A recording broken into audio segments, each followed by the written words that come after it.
구실이야기 135회입니다. 유튜브, 블로그, 신문기사, 칼럼 등을 통해 접한 정보를 나의 사례에 접목할 수 있을까? 유튜브에서는 된다고 하는데 내 담당 세무사는 왜 안 된다고 할까?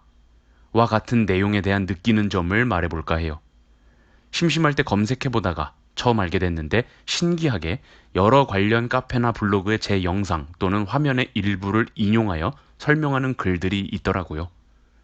거기서 달린 댓글들을 보면서 이참에 하고 싶었던 말을 올려야겠다 마음먹었습니다. 저희 법인에서 업무를 하다 보면 아주 간단한 증여세 업무부터 좀 복잡하고 어려운 상속세 업무까지도 고객들이 예를 들어 유튜브 보니까 공제된다던데 왜 여기선 적용 안 해줘요? 라는 경우를 많이 봅니다. 즉, 요즘은 아주 쉽게 공부하고 접할 수 있는 매체가 워낙 많다 보니까 고객들도 소위 호갱되지 않으려고 많이 공부하시는 것을 의미할 텐데요. 유명한 세금 전문 유튜브, 블로거의 글, 대형 신문사의 기사, 각 증권사 등의 칼럼 내용들을 나의 사례에 접목할 때 한계점이 존재한다는 점을 알려드리고자 합니다. 제가 최근에 봤다는 것은 비상장 주식 중에서도 특정 종목만을 토론하는 카페에서 저희 영상을 가져가서 쓴 글이었는데 댓글에 영상에는 뭐가 잘못됐고 어떤 부분이 부족하다라는 게 보이더라고요.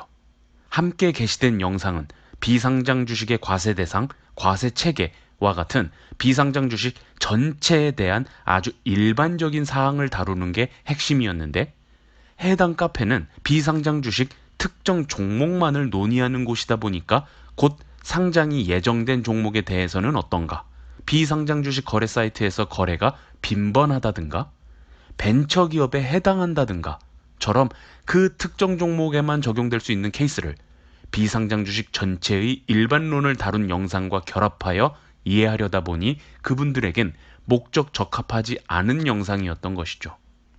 또 하나의 사례를 만들어 보겠습니다. 상장 주식을 자녀에게 증여하는 경우 평가 방법에 대한 유튜브 영상이 있다고 가정할게요. 해당 영상에서는 상장 주식 증여라는 키워드로 고객들의 질문 대부분을 이루는 평가 방법에 대한 일반적인 설명을 담았는데 증여일 기준으로 이전 2개월과 이후 2개월, 총 4개월치의 종가 평균액으로 한다는 점입니다.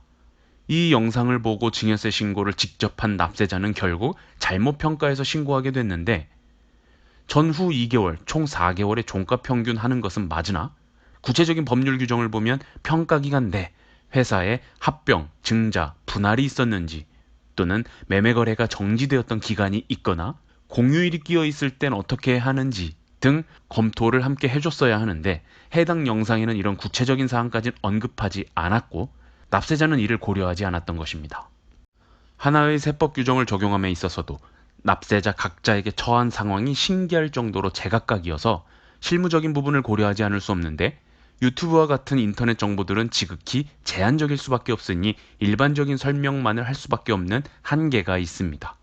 구실 이야기를 운영해 보니까 영상이 8분만 넘어가도 시청자들이 보지 않는 경우가 많고 심지어 5분짜리 영상도 통계를 보면 시청률이 떨어집니다.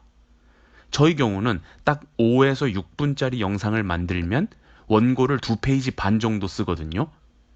하나의 주제로 대표적인 실무 경험 사례 몇 가지만 들어도 원고 2장 반에는 담을 수 없더라고요.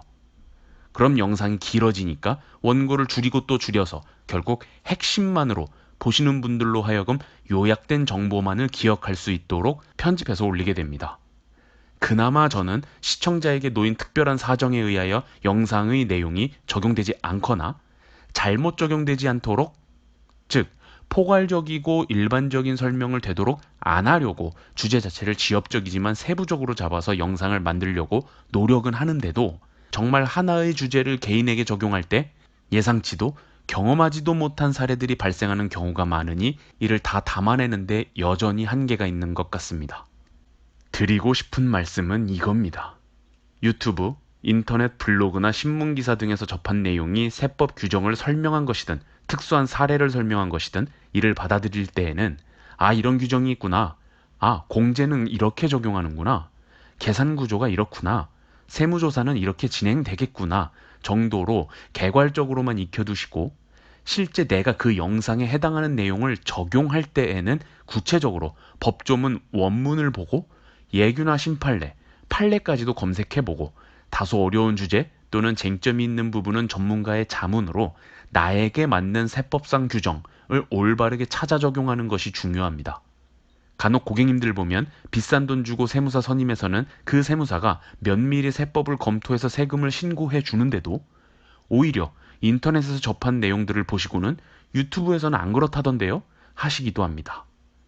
선임한 세무사를 믿으니까 비용을 지불했을 텐데도 아무런 이유 없이 신뢰하지 못하고 유튜버 등의 내용만을 믿는 것이죠. 유튜버나 블로거 등은 이를 보는 시청자, 구독자들의 세금 신고를 책임지지 않습니다. 즉, 여러분들의 법적인 세무대리인이 아니기 때문에 책임질 일 없으니 영상이나 글, 칼럼은 자극적인 소재를 담는 경우가 있습니다. 아주 특수한 상황으로 이렇게 하시면 다 세금 없습니다 라고 소개하면서도 정작 이를 보고 세금 신고한 사람의 잘못된 신고 납부 의무에서 발생할 가산세는 책임지지 않죠. 상담하다가 아주 답답할 땐 에이 고객님, 그 유튜버 세무사한테 고객님 상황에 대해서 그렇게 신고해달라고 한번 해보세요. 절대 영상의 내용처럼 신고 안 해줄걸요? 라고 하기도 합니다.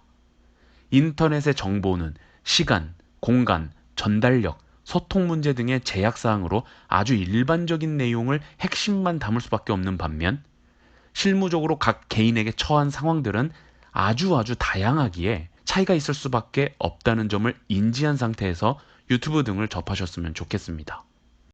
이상으로 135회 구실 이야기를 마치겠습니다. 감사합니다.